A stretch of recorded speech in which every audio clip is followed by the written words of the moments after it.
A human guard and an alien queen are assigned to the same room. During a galactic war, the alarm bells screamed through Nexus Station like angry metal birds. Red lights flashed in every corridor, casting long shadows that danced on the walls. Sergeant Marcus Chen pressed his back against the cold metal wall and checked his weapon one more time. The station shook again as another enemy ship fired at them. All security personnel report to emergency stations, the computer voice said in its calm, emotionless tone. It was strange how machines could stay so quiet when everything was falling apart. Marcus had been a soldier for 8 years. He had fought in 3 different star systems against the Zephyrian Empire. He had seen friends die and cities burn. But he had never been stuck on a diplomatic station when it was under attack. This was supposed to be neutral ground, a place where enemies could meet and talk instead of fight. The station shook again, harder this time. Marcus felt his teeth rattle in his head. Somewhere in the distance, he could hear the sound of metal tearing and air rushing out into space. That was never a good sound, Chen. Lieutenant Parker's voice crackled through his radio. Get to section 107. We're losing atmosphere in half the station. Emergency housing assignments are going out now. Marcus ran through the corridors, his heavy boots making loud sounds on the metal floor. Other people were running too. Diplomats in fancy clothes, alien species he had never seen before, and station workers in their blue uniforms. Everyone looked scared. When he reached section C7, he found a crowd of people waiting outside a small office. A tired-looking station officer was reading names from a datapad and handing out room assignments. The good news is we have enough space for everyone, the officer said. The bad news is you might not like who you're sharing with. Life support is only working in 40% of the station. We had to put people together based on compatible atmosphere needs, not politics. Marcus waited in line with everyone else. He hoped he would get paired with another human, maybe even another soldier, someone who understood military discipline and wouldn't ask too many questions. Sergeant Marcus Chen, the officer called out. Marcus stepped forward. Yes, sir. The officer looked at his datapad, then looked at Marcus, then looked at the datapad again. His face showed confusion and maybe a little fear. You're assigned to room 127 in the diplomatic wing, the officer said slowly. You'll be sharing with the Queen Lyrale of the Zephyrian Empire. The words hit Marcus like a punch to the stomach. For a moment, he couldn't breathe. The Zephyrian Empire was humanity's enemy. They had been fighting a war for 3 years. Millions of people had died on both sides. Sir, there must be some mistake, Marcus said.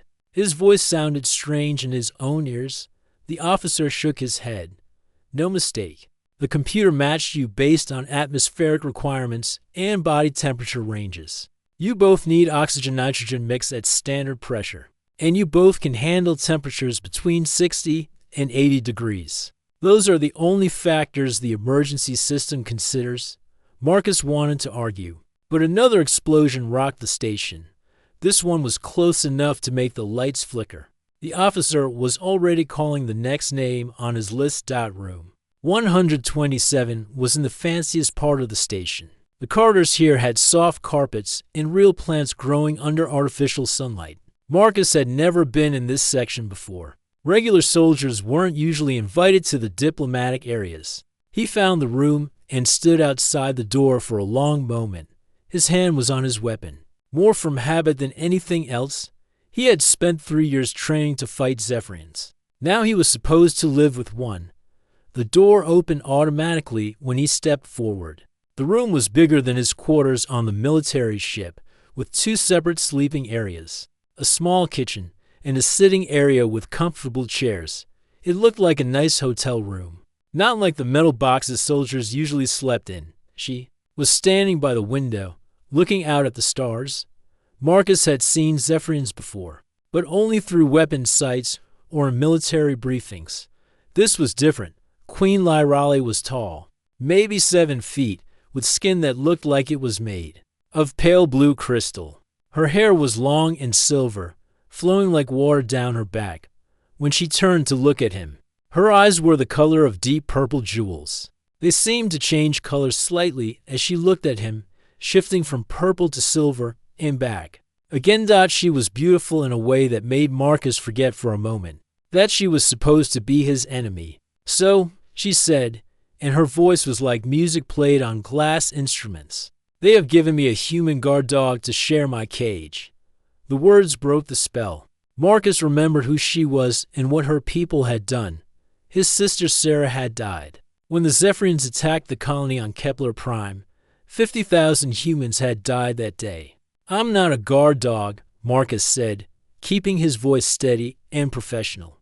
"I'm Sergeant Marcus Chen, Terran Alliance Marines. I'm assigned to Diplomatic Security Detail. And I'm Queen Lyrale, 7th of the Crystal Throne, Speaker for the Harmony of Worlds," she replied. Her eyes shifted to a colder shade of blue. "I did not ask to share quarters with one of the destroyers of peaceful worlds." Marcus felt anger rise in his chest, but he pushed it down. He was a professional soldier. He could handle this. "The station officer says we're compatible for life support," he said. "I'll take the sleeping area on the left. I won't bother you if you don't bother me." The Queen made a sound that might have been laughter, but there was no happiness in it. "How perfectly human.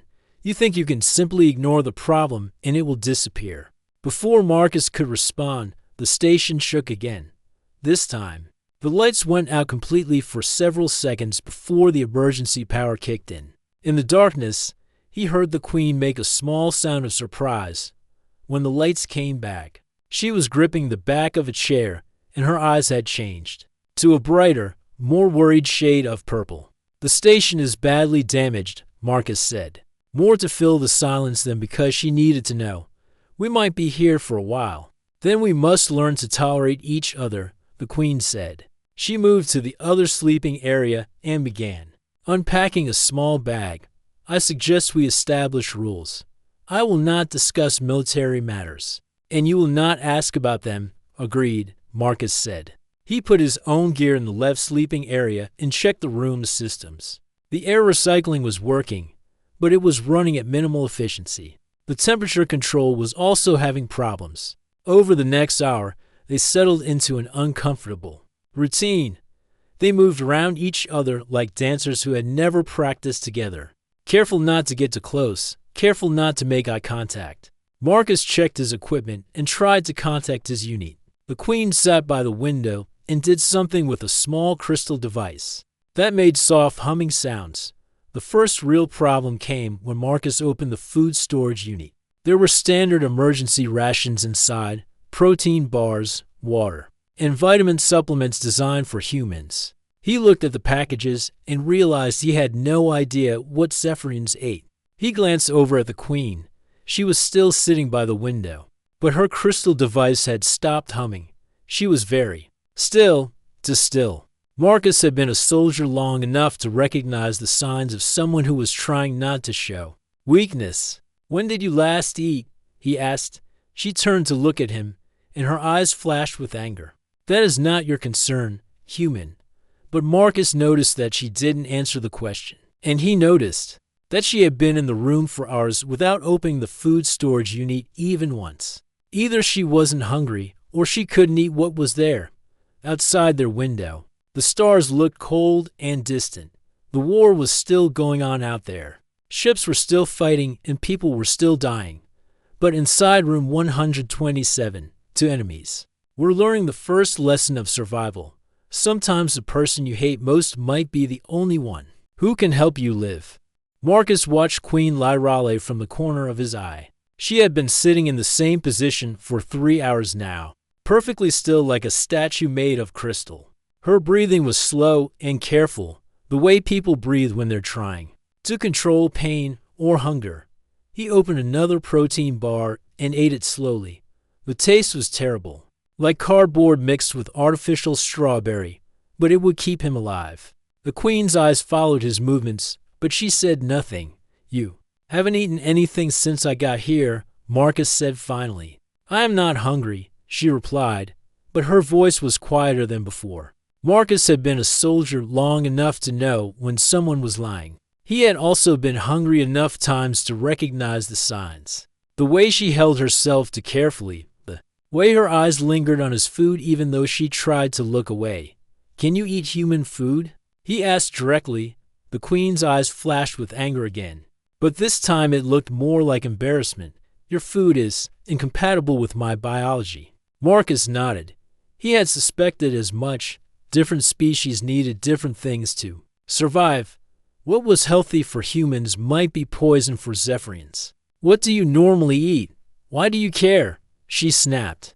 Are you planning to torture me with starvation? Is this some human military strategy? The accusation hit Marcus harder than he expected. No, he said firmly. I'm not a monster, enemy. Or not, I don't want to watch anyone starve to death. The queen stared at him for a long moment. Her eyes shifted through several colors, purple to blue to silver, and back again. Marcus was beginning to understand that the color changes showed her emotions, though he couldn't read them yet. My people consume a form of liquid nutrition derived from certain algae and minerals. She said finally, the preparation is complex. Marcus stood up and walked to the small kitchen area. He opened all the cabinets and storage units, looking at what was available. Emergency supplies, basic cooking equipment, a small hydroponic growing unit that was currently empty. What kind of minerals? He asked. You cannot possibly understand Zephyrian nutritional requirements, the queen said. But she was watching him work with interest now. Try me, Marcus said. He pulled out the hydroponic unit and set it on the counter. I grew up on a farming colony. My family ran a greenhouse that grew food for 3,000 people. I might not understand alien biology, but I understand plants. The queen was quiet for a moment. Then she spoke, slowly, as if she couldn't quite believe she was having this conversation. We require a specific type of blue-green algae, enriched with calcium, magnesium, and trace amounts of silver. The algae must be cultivated in precisely controlled conditions, temperature, light spectrum, pH balance. It is not something that can be improvised. Marcus looked at the hydroponic unit, then at the various supplies scattered around the kitchen. He had an idea, but it was crazy enough that it might actually work. What if I told you I think I can grow that algae? The queen actually laughed, a sound like silver bells ringing. Impossible. You are human. Your people destroy ecosystems. They do not create them. Maybe, Marcus said. But I'm also desperate, and humans are really good at being desperate. Over. The next 4 hours, Marcus worked with the focused intensity he usually reserved for combat. He took apart the hydroponic unit and rebuilt it with spare parts from the room's other systems. He used the light fixtures to create a specific spectrum of illumination. He mixed water with mineral supplements from the emergency medical kit, adjusting the chemical balance through trial and error. The queen watched him work. At first, she offered criticism and said it would never function. But as the hours passed, she began offering suggestions. She knew the exact chemical composition the algae needed. Marcus knew how to jury-rig equipment to create those conditions. The pH needs to be more alkaline, she said as Marcus tested. The water mixture. Can you use your abilities to check it? Marcus asked. You can sense electromagnetic fields, right? Chemical reactions create small electrical changes. The queen hesitated. How do you know about our abilities? Military briefings. Marcus said honestly, know your enemy and all that, but right now, I need your help to keep you alive. She moved closer to the hydroponic unit and placed her hands near the water. Her skin began to glow with a soft blue light, and Marcus could see tiny electrical currents dancing between her fingers. It was beautiful in a way that made him forget, again, that she was supposed to be his enemy. The acid levels are still too high, she said, and the temperature needs to be exactly to 0.3 degrees warmer. They worked together, making tiny adjustments until the conditions were perfect. Then Marcus added the algae starter culture he had found. In the station's emergency biological supplies, it wasn't the right type, but it was close enough that it might adapt. Now we wait, Marcus said, wiping sweat from his forehead. The queen looked at the improvised growing system with something. That might have been hope, even if this works. It will take days for the algae to mature enough to consume. Then we better hope this station doesn't fall apart in the next few days, Marcus said. They were interrupted by a loud crash from somewhere in the station, followed by the sound of running feet and shouting voices. Marcus grabbed his weapon and moved to the door. "Stay here," he told the Queen. "I'm not helpless," she replied, standing up. When she did, Marcus noticed that she moved more slowly than before. The hunger was affecting her more than she wanted to admit. The shouting was getting closer. Marcus could hear weapon fire now, the sharp crack of energy rifles. This wasn't another attack from outside the station. This was something happening.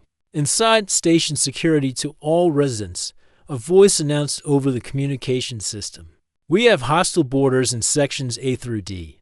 All civilians should remain in their quarters and seal their doors."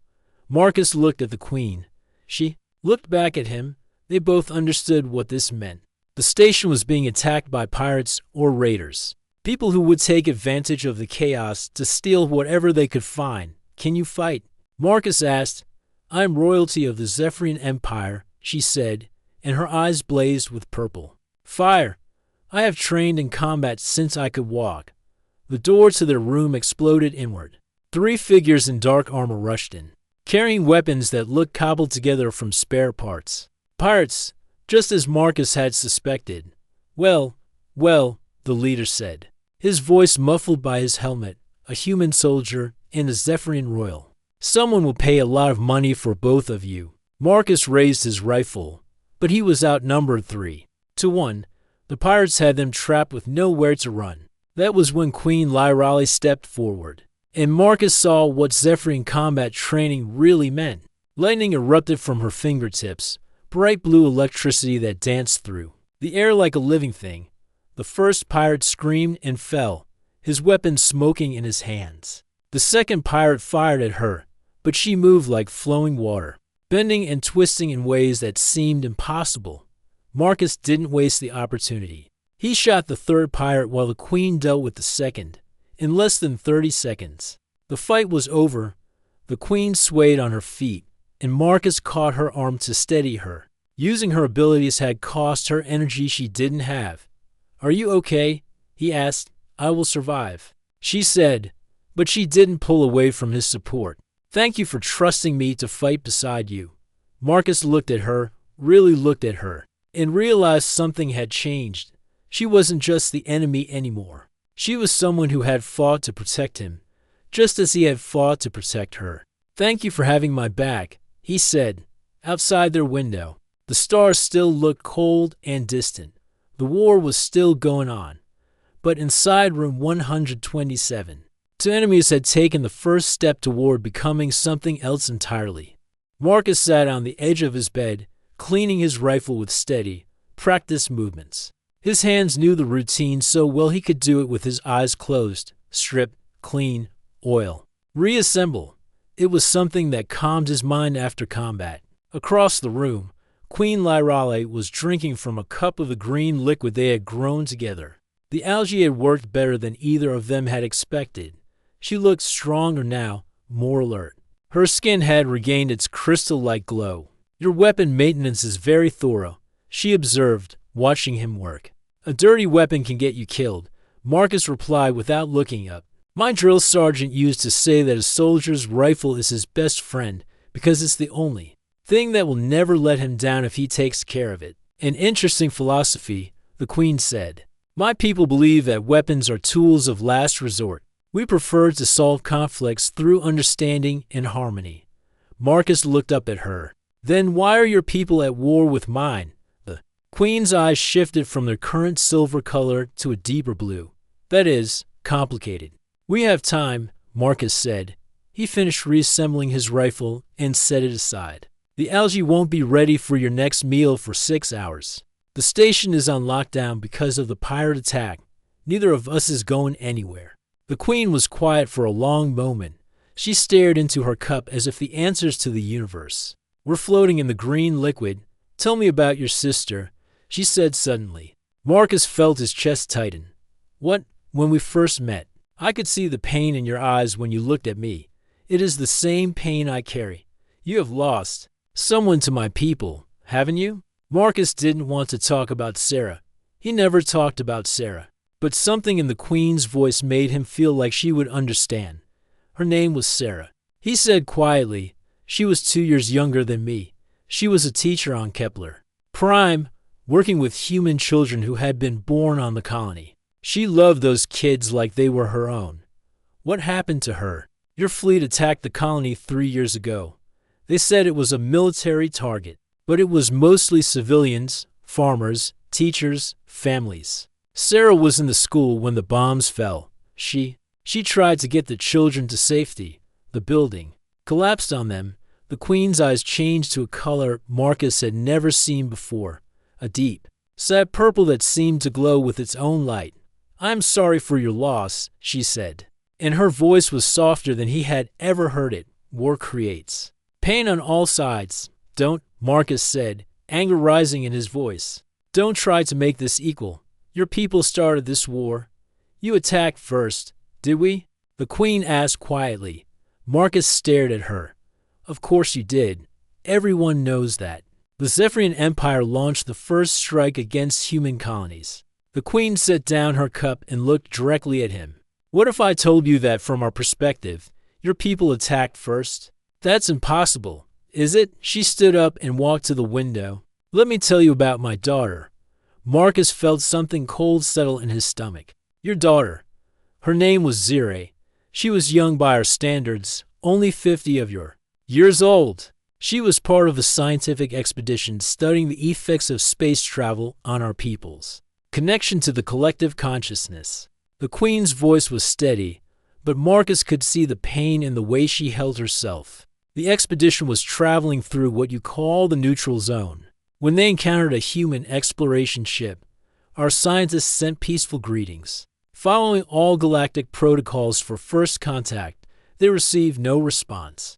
Marcus wanted to interrupt, to argue, but something told him to listen. The human ship opened fire without warning. 12 Zephyrian scientists died, including my daughter. When we demanded an explanation from your government, they claimed our ship had been threatening their vessel and they had acted in self-defense. "That can't be true," Marcus said, but his voice sounded uncertain even to himself. "Can it?" The Queen turned to face him. "Tell me, Sergeant Chen, what were you told about the beginning of this war?" Marcus thought back to his military briefings, to the news reports, to everything he had been told about why they were fighting. "We were told that Zephyrian ships attacked human colonies, without provocation, that your people wanted to expand your empire and saw humanity as a threat to your conquest of the galaxy. And I was told that humans were a violent, chaotic species that attacked peaceful scientific missions, and then lied about their actions to justify further aggression." They stared at each other across the room. Marcus felt something shifting in his understanding of the world. Like a foundation he had built his life on was starting to crack. "One of us is wrong," he said, or, the Queen said quietly, "both of us are." She walked to the room's computer terminal and began accessing files. "This station has records of all major galactic incidents. Perhaps we can find the truth together." For the next 3 hours, they went through report after report, incident after incident. What they found made Marcus feel sick to his stomach. The first attack, the one that had supposedly started the war, had conflicting reports from 17 different sources.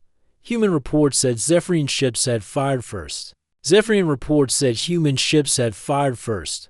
But buried in the neutral station logs, they found something else. "Look at this," the Queen said, pointing to a data file. 3 days before the first incident, a Nexari trading ship was in the same sector. Marcus leaned closer to read the screen. The Nexari were arms dealers, a species that sold weapons and military equipment to anyone who could pay. They were officially neutral in all conflicts, but they had a reputation for being in the right place at the right time whenever wars started. "That could be a coincidence," Marcus said, but he didn't believe it himself. "Look at this pattern," the Queen said, pulling up more files. "Every major escalation in our war has been preceded by Nexari presence in the area. Every time our peoples have tried to negotiate peace, mysterious attacks have occurred that blame the other side." Marcus stared at the evidence mounting on the screen. ship logs, communication records, trading manifests. The pattern was clear once you knew what to look for. They've been playing us against each other. He said, "It appears so," the Queen agreed. "The question is why." Marcus thought about it. War is profitable. The longer we fight, the more weapons we buy. The more weapons we buy, the richer they get, and if we destroy each other completely, they move in and take over our territories without opposition. The Queen's eyes blazed with a color Marcus had never seen before, a bright, angry gold. "My daughter died for their profit," she said. "So did my sister," Marcus replied. They looked at each other, and Marcus realized that something fundamental had changed between them. They weren't enemies anymore. They were both victims of the same deception. "What do we do about it?" the Queen asked. Before Marcus could answer, an alarm began blaring throughout the station. The communication system crackled to life. "Attention all personnel. Long-range sensors have detected both human and Zephyrian battle fleets approaching this station. Estimated arrival time, 6 hours. All diplomatic staff should prepare for immediate evacuation." Marcus and the Queen looked at each other with growing horror. "They're coming to get us," Marcus said. "Both sides will assume the other is mounting a rescue operation," the Queen added, "and when they meet, the final battle begins." The Queen finished. "The battle that will end with one of our species extinct, and the Nexari controlling everything." Marcus grabbed his rifle and started checking his equipment. "We have to stop this." "How?" the Queen asked. "We're two people on a damaged station. Our own people think we're traitors just for talking to each other." Marcus looked at her, and for the first time since the war began, he felt hope. "Maybe," he said. "But we're also the only two people in the galaxy who know the truth, and sometimes." "That's enough." The evacuation shuttle bay was full of chaos. Diplomats pushed past each other, carrying bags and data pads. Station security officers tried to keep order, but everyone was scared. Through the large windows, Marcus could see the first signs of approaching ships, tiny dots of light getting bigger in the darkness of space. "All Zephyrian personnel to Shuttle Bay 3, the announcement system called out. "All human personnel to Shuttle Bay 1. Marcus and Queen Lyrale stood together near Shuttle Bay 2, watching the crowd separate. They had spent the last hour copying all the data they could find about the Nexari conspiracy onto portable storage devices. The evidence was clear, but they needed to get it to the right people. "I should go to my people," the Queen said. But she didn't move toward Shuttle Bay 3, "and I should go to mine," Marcus replied, also staying where he was. They both knew what would happen. The Queen would tell her fleet about the conspiracy, and they would think she had been brainwashed by human propaganda. Marcus would tell his commanders, and they would think he had been tricked by enemy lies. Neither side would believe the truth, especially not from someone who had been living with the enemy. "There has to be another way," Marcus said. A new voice interrupted them. "There is, but you're not going to like it." They turned to see Captain Morrison, the station's commanding officer. He was an older man with gray hair and tired eyes. He looked like someone who had seen too many wars and too much death. "Captain," Marcus said, straightening to attention. "At ease, Sergeant, Your Majesty." Morrison nodded to the Queen. "I've been monitoring your research into the Nexari situation. Interesting reading." Marcus felt his heart skip. "Sir, I can explain." "No need," Morrison said. "I've suspected something like this for months. Too many convenient coincidences. Too many attacks that happen at just the wrong time." "But suspecting and proving are different things. You believe us?" the Queen asked. "I believe the evidence," Morrison replied. "The question is what we do about it. Both fleets will be hearing for ours. When they see each other, they'll start shooting. Nothing we say from this station will stop that." Marcus looked out the window again. More lights were appearing in space. Soon the area around Nexus Station would be full of warships from both sides, all ready to fight the final battle of a war that should never have started. What if we could get the evidence directly to both fleet commanders at the same time? Marcus asked. "How?" Morrison said. "Neither side will accept a transmission from the other. They'll think it's a trick," The Queen's eyes suddenly blazed. With silver light, what if the evidence came from a neutral source? What if it came from the Nexari themselves? Marcus stared at her. What do you mean? The Nexari have a trade station 3 light towers from here, she said, her voice getting excited. If we could get to their main computer system, we could access their real records, their profit reports, their communication logs, their plans. That's impossible, Morrison said. The Nexari trade station is heavily defended. It would take a full military assault to get inside. Not if they invited us in, Marcus said slowly, understanding what the Queen was thinking. The Queen nodded. I am still royalty of the Zephyrian Empire. You are still a sergeant in the human military. If we appeared to be escaping from this station as prisoners of each other, the Nexari might be very interested in talking to us. Morrison looked at them both like they had lost their minds. You want to surrender yourselves to the arms dealers who have been manipulating this entire war. Not surrender, Marcus said. Infiltrate. This is insane, Morrison said. Even if you could get onto the Nexari station, even if you could access their computer systems, how would you get the information back to both fleets? The Queen smiled, and for the first time since Marcus had met her, it was a completely happy expression. The Nexari station has a galaxy-wide communication array. It's how they coordinate their arms sales across multiple star systems. If we could control that array, we could broadcast the truth to everyone at once, Marcus finished. Not just our fleets, but every government, every news service, every military commander in known space. Morrison was quiet for a long moment. This plan has about 1,000 ways it could go wrong. Yes, the Queen said. But if we do nothing, both our species might be extinct by tomorrow. Marcus checked his weapons and equipment one more time. Captain, we'll need a fast ship. Something that looks damaged enough to be believable as an escape pod. I can arrange that. Morrison said reluctantly. But I want you both to understand, if this goes wrong, if you're captured or killed, there won't be any rescue mission. Both sides will think you're traitors. We understand. The Queen said, and if you do somehow manage to expose the truth, Morrison continued, there will be people on both sides who won't want to believe it. People who have invested too much in this war to let it end. Marcus nodded. We'll deal with that when we come to it. An hour later, they were aboard a small transport ship that Morrison had rigged to look like it had been in a battle. Scorch marks on the hull, some systems deliberately damaged, just enough to be convincing. Marcus piloted the ship while the Queen worked on hacking the Nexari communication frequencies. They had rehearsed their story. Marcus had captured the Queen during the pirate attack, and they were both fleeing the station before the big fleets arrived. He was hoping to trade her for safe passage through Nexari space. Incoming transmission. The Queen said. Her fingers moved over the communication console with practice ease. Nexari trade station is responding. The view screen flickered to life, showing a thin, pale alien with large black eyes and skin like old leather. The Nexari always looked hungry to Marcus, like they were never quite satisfied with what they had. This is Trade Master Vexen of Station Prophet's Edge, the alien said in its whispering voice. You are in Nexari-controlled space without proper authorization. Marcus tried to look desperate and greedy at the same time. I've got something you might want to buy. A Zephyrian Queen. Captured alive. She's got information about their military plans.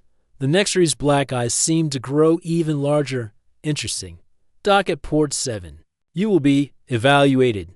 The transmission cut off. Marcus and the Queen looked at each other. Last chance to change our minds, Marcus said.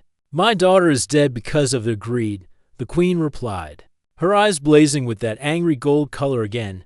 Your sister is dead because of their lies. How many more people have to die before this ends? Marcus nodded and set course for the Nexari station. Through the cockpit window, he could see it growing larger, a dark, twisted structure that looked like it had been built by someone who cared more about function than beauty. Ships of all sizes were docked around it, traders and smugglers and arms dealers from across the galaxy.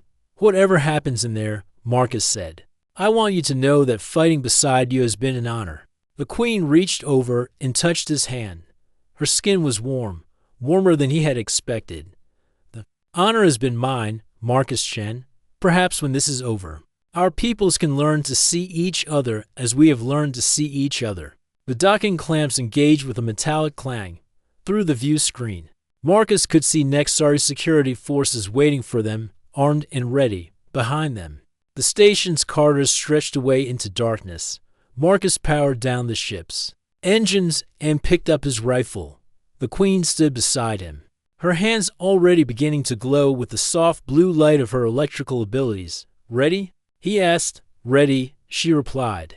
They walked toward the airlock, toward the heart of enemy territory, toward what might be their last chance to save both their species from a war built on lies. The door opened, and they stepped into the darkness of the Nexari station, carrying with them the hope that truth could still triumph over greed and hatred. The inside of the Nexari station smelled like oil and greed. The corridors were dark and narrow, lit by flickering yellow lights that cast strange shadows on the metal walls. Marcus kept his rifle pointed at Queen Liralay's back, playing his part as her captor, but his finger was nowhere near the trigger. 6 Nexari guards surrounded them, their weapons trained on both the human and the Zephyrian. They moved through the station like a parade of death, past shops selling weapons to anyone with money, past meeting rooms where deals were made that would kill thousands of people. "Trade Master Vexen will see you now," the lead guard said in his whispering voice. They entered a large chamber filled with screens showing star maps, weapon specifications, and profit reports. Trade Master Vexen sat behind a desk made from what looked like polished bone. His black eyes studied Marcus and the Queen like they were interesting specimens in a laboratory. "So," Vexen said, "a human soldier and a Zephyrian Queen. How unexpected. Tell me, human, how did you capture such valuable prey?" Marcus forced himself to sound greedy and desperate. "She was trapped on Nexus Station during the attack. I grabbed her when the evacuation started. Figured she'd be worth something to the right buyer." "Indeed she would be," Vexen said. His voice had the sound of paper rustling in the wind. "Queens know many secrets, military plans, government codes, the location of important facilities." The Queen played her part perfectly, glaring at Marcus with hatred that looked completely real. "I will tell you nothing, human scum." Vexen laughed, a sound like breaking glass. "Oh, but you will. Your Majesty, we have ways of making even royalty talk, ways that leave no permanent damage. Of course, we prefer our merchandise to remain in good condition." Marcus felt sick listening to the casual way Vexen talked about torture, but he kept his expression neutral. They needed to get deeper into the station, closer to the main computer systems. "What's she worth to you?" Marcus asked. "That depends on what she knows," Vexen replied. "But first, we must verify that she is who you claim. Guards, take them to Interrogation Room 7. I want a full scan of both their minds." This wasn't part of the plan. If the Nexari scanned their minds, they would discover the truth about their mission in seconds. Marcus caught the Queen's eye and saw his own worry reflected there. "Wait," Marcus said quickly. "Before you do that, you should know she's not just any queen. She's Queen Liralle, the one who knows about the secret human weapon project." There was no secret human weapon project, but Marcus was gambling that Vexen's greed would override his caution. The Nexari's black eyes grew even larger. "What weapon project? I can't tell you here," Marcus said, looking around at the guards. Nervously, "Too many people listening. What if word gets out before you can profit from it?" Vexen considered this for a moment, then he waved his hand, and all but 2 of the guards filed out of the room. "Speak," he commanded. This was their chance. Marcus looked at the Queen and nodded slightly. She understood. Lightning erupted from the Queen's hands, bright blue electricity that struck the 2 remaining guards and sent them crashing to the floor. At the same time, Marcus spun and fired his rifle at the door controls, sealing them inside the chamber. Vexen reached for an alarm button, but Marcus pointed his rifle at the alien's head. "Don't move," Marcus ordered. "You fools," Vexen hissed. "You think you can escape the station? There are 300 guards between you and your ship. We're not trying to escape." The Queen said. She moved to Vexen's computer terminal and began working at the controls. Her fingers moved with incredible speed, and Marcus could see small sparks of electricity dancing between her hands and the machine. "What are you doing?" Vexen demanded. "Ending a war that should never have started," Marcus replied. The Queen's eyes were blazing with silver light as she accessed the Nexari computer systems. Files began appearing on the screens around the room: profit reports, communication logs, records of arms sales to both humans and Zephyrians. "Look at this," she said to Marcus. "They've been selling weapons to both sides for 3 years. Every time one side started winning, they would sell better weapons to the other side to balance the war." More files appeared. Plans to eliminate both human and Zephyrian leadership once the war weakened both species enough. Maps showing how they intended to divide up human and Zephyrian territory after both civilizations destroyed each other. "My daughter's death was just a line item in their profit calculations," the Queen said. Her voice filled with cold anger. "So was my sister's," Marcus replied. Vexen tried to stand up, but Marcus pressed the rifle barrel against his shoulder. "Stay seated. We're not done yet." The Queen had found what they were looking for: access to the station's galaxy-wide communication. "Ray, Marcus, I can broadcast all of this evidence to every military command in known space, but I need you to hold them off while I work," as if summoned by her words. Alarms began blaring throughout the station. The door they had sealed was starting to glow red-hot as guards on the other side used cutting tools to break through. "How long do you need?" Marcus asked. 5 minutes. The Queen replied. Marcus looked at the door, then at his rifle, then at the Queen. 5 minutes against 300 guards was impossible odds, even for a human marine. "Then you'll have 5 minutes, he said. The door exploded inward, and Nexari guards poured into the room. Marcus took cover behind Vexen's desk and began firing. His rifle barked again and again, each shot carefully aimed. He had been trained for this, one human against impossible odds, holding a position that couldn't be held. But he only had to hold it for 5 minutes. Guards fell, but more kept coming. Marcus's rifle overheated and he switched to his sidearm. Energy bolts from Nexari weapons scorched the air around him, filling the room with smoke and the smell of burning metal. For minutes, the Queen called out. She was still working at the computer, her hands moving so fast they seemed to blur. Data flowed across the screens as the truth about the war began broadcasting to every corner of the galaxy. Marcus's sidearm ran out of ammunition. He grabbed a weapon from one of the fallen guards and kept firing. A Nexari energy bolt grazed his shoulder, spinning him round. He kept fighting. 3 minutes. Marcus was behind the desk with the Queen now, both of them, surrounded by advancing guards. But instead of despair, he felt something he hadn't experienced in years: hope. Even if they died here, the truth was getting out. Their peoples would know who the real enemy was. 2 minutes. The Queen's hands were glowing brighter now, electricity crackling around her fingers as she pushed the communication array beyond its normal limits. Every military command, every government, every news service in human and Zephyrian space was receiving the evidence of Nexari manipulation. 1 minute. Marcus was down to his combat knife, cutting at guards who got too close. The Queen stood beside him, lightning dancing from her fingertips, striking down anyone who tried to stop her work. "Transmission complete," she said. At that moment, the screens around the room lit up with incoming messages. Military commanders from both species were responding to the evidence. Human and Zephyrian fleets that had been preparing to destroy each other were now demanding answers from the Nexari. Through the station's windows, Marcus could see ships approaching, but these weren't pirates or raiders. These were human and Zephyrian vessels flying together in formation. Nexari Station Prophet's Edge. A voice crackled over the communication system. "This is Admiral Rodriguez of the Human Fleet and Fleet Commander Zendara of the Zephyrian Empire. You are surrounded. Surrender immediately." The guards in the room lowered their weapons, looking around in confusion. Vexen slumped in his chair, defeat written across his alien features. "It's over," Marcus said. The Queen turned to look at him, and he saw that her eyes had changed to a color he had never seen before, a warm, golden light that seemed to shine with happiness and hope.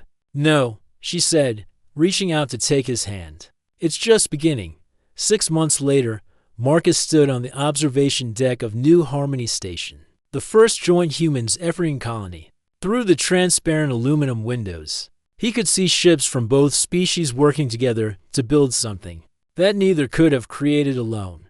Queen Lyrale, though she no longer used her royal title, stood beside him. She had given up her throne to work as an ambassador between their peoples.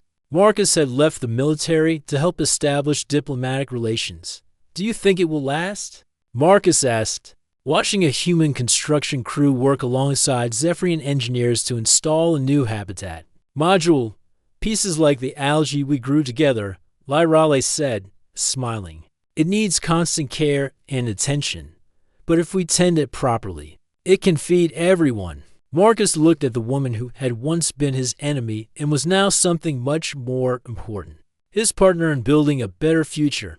Outside the window, the stars looked warm and welcoming, full of possibilities that neither humans nor Zephyrians had ever imagined they could achieve together. The war was over. The real work of peace had just begun.